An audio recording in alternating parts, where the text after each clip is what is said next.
दोस्तों, ये कहानी एक संजना नाम की लड़की की है जो हिमाचल प्रदेश से रहती है। और ये अपनी खूबसूरती को इसको इतना घमंड रहता है कि ये किसी को अपने आगे समझती नहीं है। यहाँ तक कि अपने माँ बाप को भी अपने आगे कुछ नहीं समझती। इसको इसकी खूबसूरती का इतना घमंड हो जाता है कि ये बचपन से लेकर जब जवान होती है तो इसके अफेयर के चर्चे उसके माँ बाप को मिलने लगते हैं।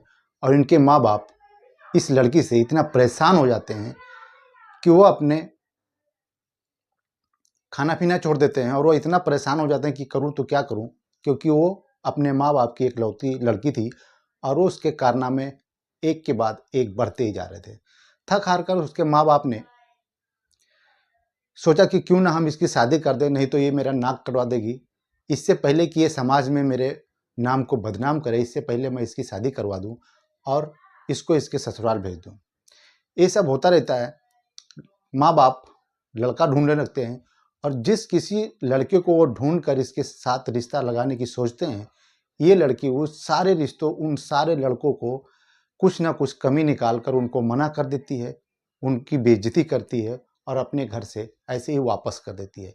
थक हार कर एक दिन उसके माँ बाप बोलते हैं कि बेटा, अब मैं थक चुका हूँ तुम्हारे साथ रिश्ते, तुम्हारे लिए लड़के लाते लाते अब मैं थक चुका हूँ। जिस किसी को तू पसंद करेगी उसके साथ मैं रिश्ता करवा दूंगा, लेकिन अब मेरे से नहीं होता, मैं अपनी बेइज्जती और तेरे साथ नहीं करवा सकता। लड़की बोलती है ठीक है, मैं जिसको पसंद करूंगी मैं उसके साथ ही शादी करूंगी।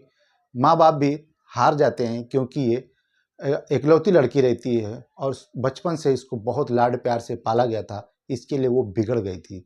जब माँ बाप ये बोलते हैं कि तू अपनी मर्जी से जो भी चाहे वो कर ले, अब मैं तुम्हारे पीछे नहीं पड़ूंगा, तू अपनी मर्जी दिखा, जिससे शादी करनी है कर, जिससे नहीं करनी है मत कर।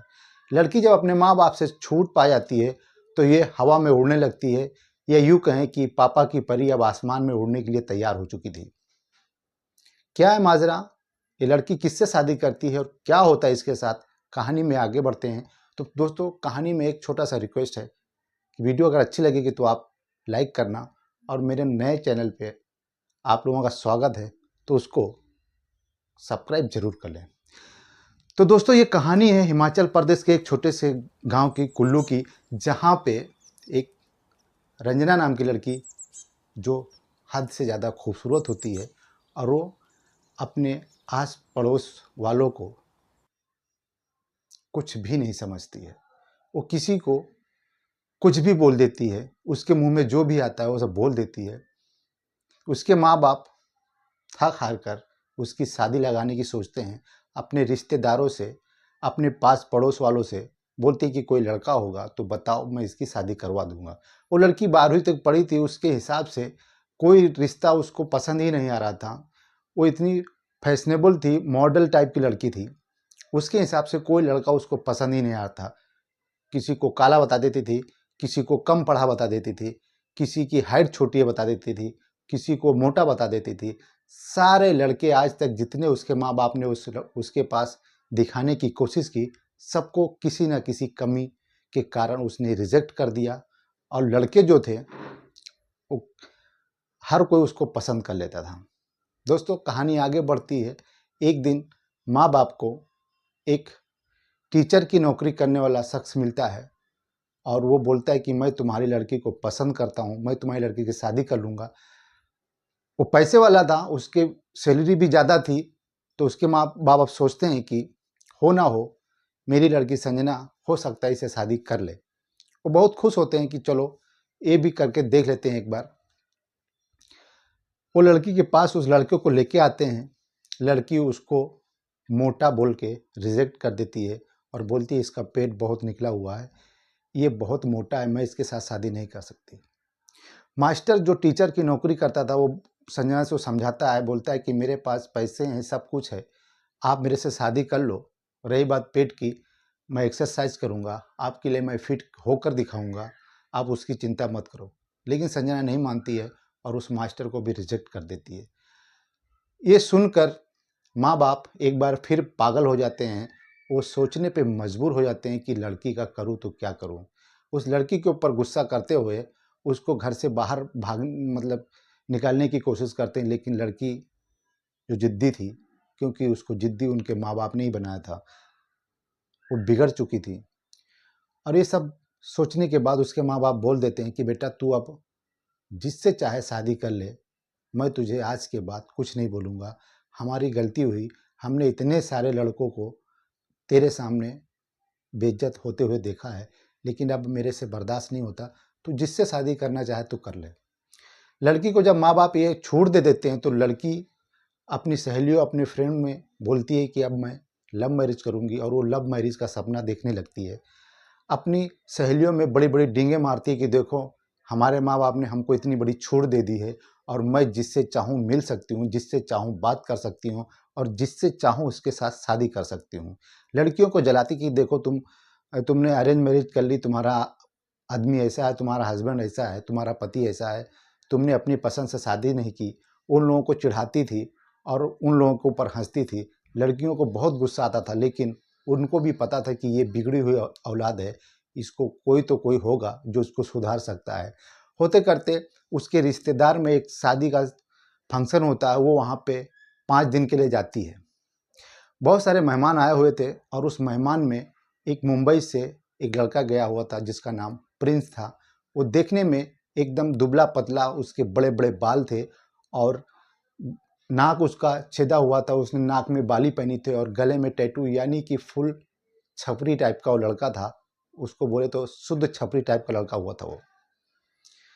अब उसकी बातें दूसरों लोगों को सुनाता था, बड़ी बड़ी डींगे मारता था कि मैं मुंबई में फिल्मों में काम करता हूँ, लोगों को फिल्मों में काम दिलाता हूँ, और मैं तो हीरो हीरोइन के आगे पीछे रहता हूँ, सब मुझे डेली मिलते हैं, मैं सबको पहचानता हूँ। ये सब बातें सुन सुन के संजना कहीं ना कहीं उससे इम्प्रेस हो जाती है और उसके करीब आने की कोशिश करती है।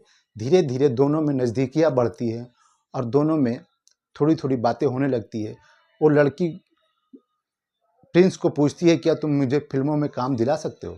तो बोलता है, हाँ क्यों नहीं दिला सकता, तुम इतनी खूबसूरत हो, थोड़ा सा मेकअप हो जाएगा ना तो तुम बड़ी बड़ी हीरोइनों को फेल कर सकती हो। इतना सुनने के बाद संजना के दिमाग में फिल्मी दुनिया की सीन चलने लगती है और उसको लगता है कि मैं भी एक हीरोइन बन सकती हूँ। वो और प्रिंस एक दूसरे के इतने करीब आ जाते हैं कि संजना मन ही मन में उसको पसंद कर लगती है।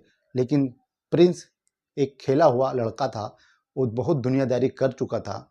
बम्बई में उसके पास ऐसे बहुत सारे हथकंडे करता था वो, जिससे वो उसके माँ बाप भी परेशान रहते थे। वो एक टपोरी टाइप का लड़का होता है और यहाँ पे बड़ी बड़ी डींगे हाँक कर सारी लड़कियों को इम्प्रेस करने की कोशिश करता है और सबके साथ मज़े करने की कोशिश करता है। दोस्तों, शादी ख़त्म होती है, संजना अपने घर आती है, अपने माँ बाप को बोलती है कि मैं एक लड़के को पसंद करती हूँ, मुझे अब उसके साथ शादी करनी है।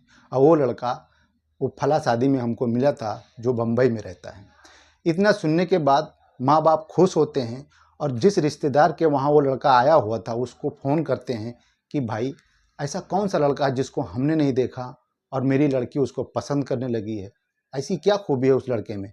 इतने सारे लड़कों को मतलब रिजेक्ट करने के बाद आखिर उस लड़के में ऐसी क्या खूबी है जो मेरी लड़की उसको पसंद की है। तो रिश्तेदार बोलता है, भाई साहब आपकी लड़की ने उस लड़के में क्या देखा वो तो हमको पता नहीं, लेकिन वो एक गंवार और बहुत ही बेकार लड़का है।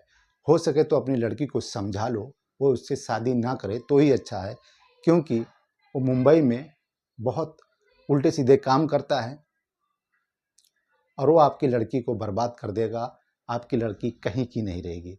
ये सब सुनने के बाद माँ बाप संजना के पास आते हैं, उसको बुलाते हैं और समझाते हैं कि बेटा अच्छा किया तूने लड़का चुना, अच्छी बात है, लेकिन उस लड़के के साथ तू शादी मत कर।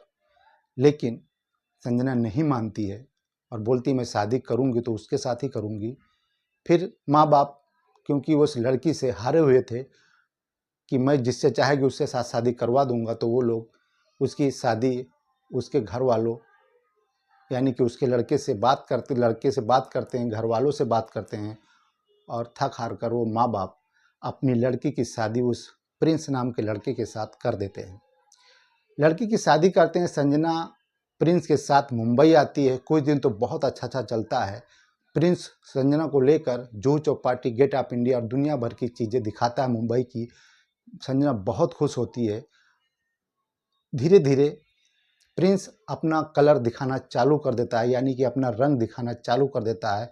लोगों से पैसे ले लेकर वो अय्याशियाँ करता है और डेली शराब पीकर आना चालू कर देता है। जब वो शराब पीकर आता है तो संजना उसको देखती है कि ये क्या, ये तो इतनी अच्छी-अच्छी बातें करता था और जब से मैं इसके साथ आई हूँ, एक दिन भी मुझे फ़िल्मों में काम दिलाने के लिए कहीं भी लेके नहीं गया है और खुद दारू शराब पीकर पार्टी करके आता है और मुझे बोलता है कि मैं फ़िल्मों में काम करता हूँ, यहाँ पे काम करता हूँ, वहाँ पे काम करता हूँ। वो जब भी संजना उसको बोलती थी कि मुझे फ़िल्मों में काम दिलाने के लिए कब लेके जा रहे हो, मुझे ऑडिशन देने के लिए कब लेके चलोगे, तो वो कुछ ना कुछ बहाना बता देता और बोलता कि आज नहीं कल चलेंगे, वो सेट पे ऐसा प्रॉब्लम हो गया, वो डायरेक्टर नहीं आया, वो प्रोड्यूसर नहीं आया, वो एक्टर नहीं आया। दुनिया भर की बातें बताकर उस प्रिंस के दोस्तों में कुछ ऐसे लोग थे जो इसको पैसे देकर इसके साथ अय्याशियाँ करते थे और बाद में इससे पैसे ले लेते थे। वो दो दोस्तों ने इन लोगों को 2 लाख रुपए प्रिंस के दोस्तों में कुछ ऐसे लोग थे जो इसको पैसे देकर इसके साथ अय्याशियाँ करते थे और बाद में इससे पैसे ले लेते थे। वो दो दोस्तों ने इन लोगों को 2 लाख रुपए प्रिंस को 2 लाख रुपया दिया था और जब पैसा देने की बारी आई तो प्रिंस बोलता है मेरे पास पैसे नहीं हैं, मैं क्या करूँ? मेरे पास जब होंगे तो दे देगा। वो दोस्त इसके जो थोड़ा-सा क्रिमिनल टाइप के लोग थे, जो दादागिरी इधर-उधर करते थे और लोगों से पैसा ऐंठने का काम करते थे, चोरी-चमारी करते थे और वो प्रिंस को धमकाते हैं कि मेरा पैसा दे दे, नहीं तो तेरे साथ मैं बहुत बुरा करूँगा, तेरे को जान से मार दूँगा।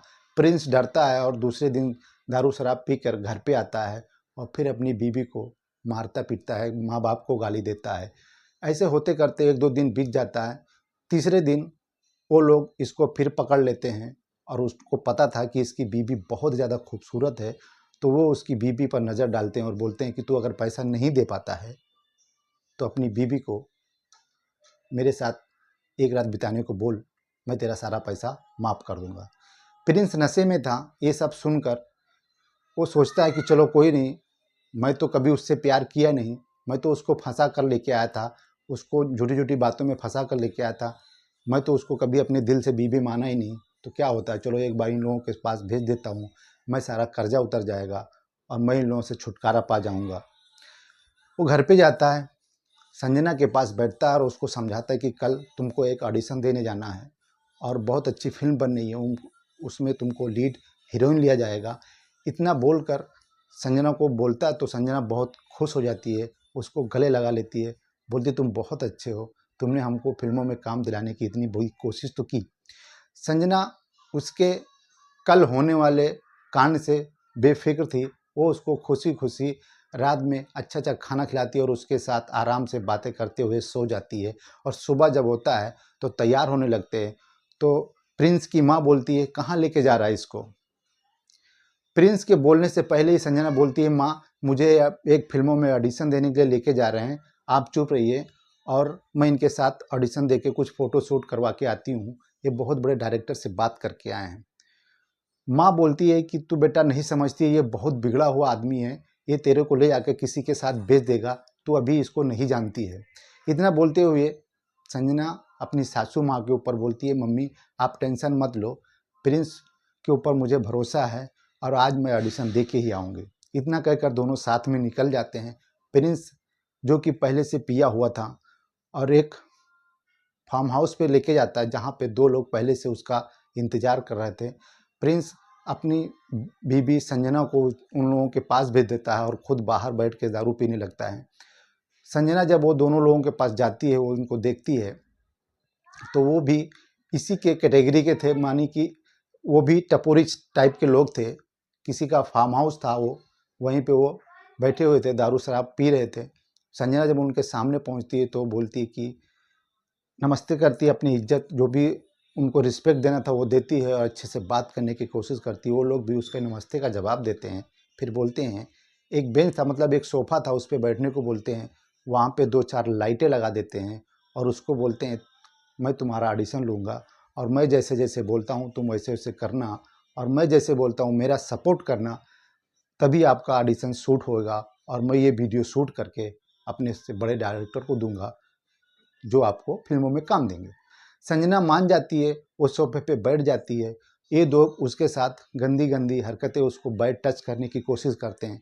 संजना कुछ देर तो बर्दाश्त करती है, लेकिन वो जब इनकी हरकतें महसूस करती है कि ये लोग कुछ गलत करना चाहते हैं तो उठ खड़ी होती है, बोलती है हमको ये सब नहीं करना है, मुझे फिल्मों में काम करना है और मैं ये सब करने नहीं आई हूँ, मुझे मेरे पति के पास भेज दो जो कि बाहर बैठा हुआ है।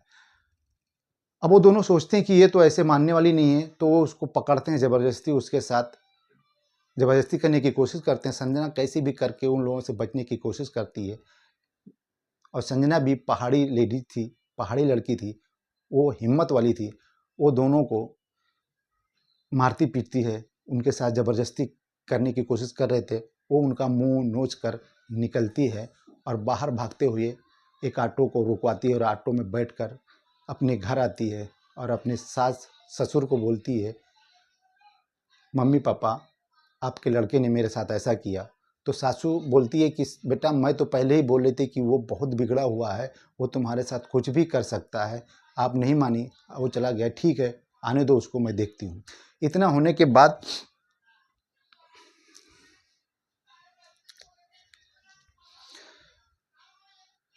रात को जब प्रिंस अपने घर पे पी पा के आता है और वो दारू में टुन था, एकदम नशे में टुन था, वो माँ बाप उसको पूछते हैं कि तुमने अपनी बीबी के साथ ऐसा क्यों किया और किसके पास लेके गया था। तो वो प्रिंस अपनी बीबी को बदचलन और दुनिया भर की बातें सुनाने लगता है, बोलता है कि वो लोग ऑडिशन ले रहे थे लेकिन ये खुद नहीं मानी, इसके चाल चलन खुद ही इतने गंदे हैं कि उन लोगों के साथ गंदी गंदी हरकतें करने लगी और वो इसके साथ बहक गए और इसके साथ ऐसा करने लगे थे। वो लोग तो बहुत अच्छे आदमी हैं। वो अपनी बीबी को मतलब उसको कैरेक्टरलेस बताकर अपने दोस्तों को अच्छा बताने की कोशिश कर रहा था और अपने माँ बाप को भी गाली देने लगा। बोला तुम लोग इसकी बातों में मत आओ, इसके चाल चलन बहुत खराब हैं। इतना सुनते ही संजना उठती है और अपने पति का गलेबान पकड़ के उसको इतनी मार मारती है कि वो बेहोश होने की नौबत में आ जाता है। दोस्तों ये सब उसके सास ससुर देख रहे थे और कुछ नहीं बोल रहे थे। इतना होने के बाद जब वो दारू पिया था, वो उसका हाथ पर काम नहीं कर रहा था, संजना उसको जी भर के मारती है और उसको दुनिया भर की गालियाँ देती है। उसके बाद अपने सासू माँ के गले आकर पकड़ के रोने लगती है, बोलती है मेरी किस्मत ख़राब हो गई सासू माँ, मैं अब क्या करूँ। इतना कहने के बाद वो रोने लगती है। थोड़ी शांत होने के बाद अपने माँ बाप को फ़ोन लगाती है, बोलती है मम्मी पापा मैं फंस गई हूँ, मुझे बचा लो, कैसे भी करके इस नरक से निकाल लो, मैं बहुत बुरा फंस गई हूँ। उधर संजना का बाप भी बोलता है बेटा ये सब तुमने अपने आप किया है, तुमने अपने पैरों पे कुल्हाड़ी खुद मारी है, मैं इसमें कोई तुम्हारी हेल्प नहीं कर सकता। अगर तुम्हारे साथ कुछ गलत होता है या कुछ अच्छा होता है तो उसकी जिम्मेदार सिर्फ और सिर्फ तुम हो, मैं तुम्हारी कोई मदद नहीं कर सकता। हाँ इतना कह सकता हूँ कि अगर तुम मेरे साथ आना चाहती हो उस लड़के को छोड़कर तो आ सकती हो, लेकिन उसके साथ मेरी ज़िंदगी में कभी मत आना, क्योंकि मेरी तुम्हारी शादी उसके साथ हमने अपनी मर्ज़ी से नहीं किया था। इतना सुनने के बाद वो संजना जो है अपने सासू माँ के पास बैठ जाती है और बातें करती है, खाना पीना खाती है और उस प्रिंस नाम के लड़के को इतना मार दिया था कि वो वहीं पड़ा रहता है। उसके सासू माँ और ससुर भी उसका सपोर्ट करते हैं, बोलते हैं बेटा तू अभी जवान है और तू कहीं जाके दूसरी शादी कर ले, इस नालायक का पीछा छोड़ दे, ये कभी सुधरने वाला नहीं है। और ये सब करने के बाद भी ये तेरे साथ अच्छा बर्ताव कभी नहीं करेगा। इतना होने के बाद दूसरे दिन सासू माँ उसको 400-500 रुपया देती है और बोलती है बेटा तू जा अपने मायके चली जा। उधर रंजना पैसे लेकर बाहर निकलती है तो उसी ऑटो वाले को फ़ोन करती है जिस ऑटो से वो वहाँ से भाग कर आई थी। उस दिन उसने उसको पैसे नहीं दिए थे, ऑटो वाले ने भी छोड़ दिया था, बोला था ठीक है मैडम पैसे नहीं है तो कोई बात नहीं, फिर कभी अगर मिलेंगे तो ले लेंगे। वो ऑटो वाले को फ़ोन करती है, उसी दिन उसका नंबर ले लिया था और ऑटो में बैठती तो उसको बात करने लगती है, बोलती है भैया मुझे कहीं आप कोई काम दिला दो। तो ऑटो वाला बोलता है मुंबई में काम की कमी नहीं है, बस करने वालों की कमी है, जो अगर ईमानदारी से काम करेगा तो बहुत सारे काम मिल सकते हैं, मैं आपको काम दिला दूंगा, लेकिन आप हो सके तो उस आदमी को छोड़ दो जिसने आपको धंधे में ढकेलने की कोशिश की है और मैं आपको अच्छा सा कोई काम दिला दूंगा। वो रिक्शे वाले से साथ उसकी नज़दीकियाँ बढ़ती हैं और वो एक दिन रंजना को ले जाके एक हॉस्पिटल में रिसेप्शनिस्ट का काम दिला देता है, जहाँ पे उसकी सैलरी 15,000 होती है। धीरे धीरे रिक्शे और संजना के बीच में नज़दीकियाँ बढ़ जाती हैं, दोनों के बीच में प्यार हो जाता है। और संजना एक दिन अपने पास सासू माँ और ससुर के पास आती है, बोलती है कि मैं ऐसा ऐसा एक लड़के को पसंद करती हूँ और मैं आपके लड़के को छोड़ना चाहती हूँ, मैं उसको छोड़ दूंगी और मैं उस रिक्शे वाले यानी कि उसका नाम प्रेम कुमार होता है, उसके साथ शादी करूंगी और मैं उसके साथ खुश हूँ तो मैं उसके साथ ही रहूंगी। सास ससुर भी मान जाते हैं, बेटा तेरी ज़िंदगी है, तू अपने हिसाब से जी ले। और वो जाके उसके साथ शादी कर लेती है कोर्ट में और दोनों एक दूसरे के साथ अच्छे से रहने लगते हैं। और एक दिन 6 7 8 महीने के बाद वो अपने माँ बाप के पास भी जाते हैं उस रिक्शे वाले प्रेम कुमार के साथ। तो दोस्तों ये कहानी थी एक प्रेम कुमार और एक प्रिंस और संजना की। कहानी कैसी लगी आप कमेंट करके ज़रूर बताया करें। वीडियो अच्छी लगे तो लाइक करें, मेरे चैनल पे नए हैं तो इस चैनल को सब्सक्राइब कर लें। मिलते हैं एक नई ऐसी खूबसूरत वीडियो के साथ, तब तक के लिए जय हिंद।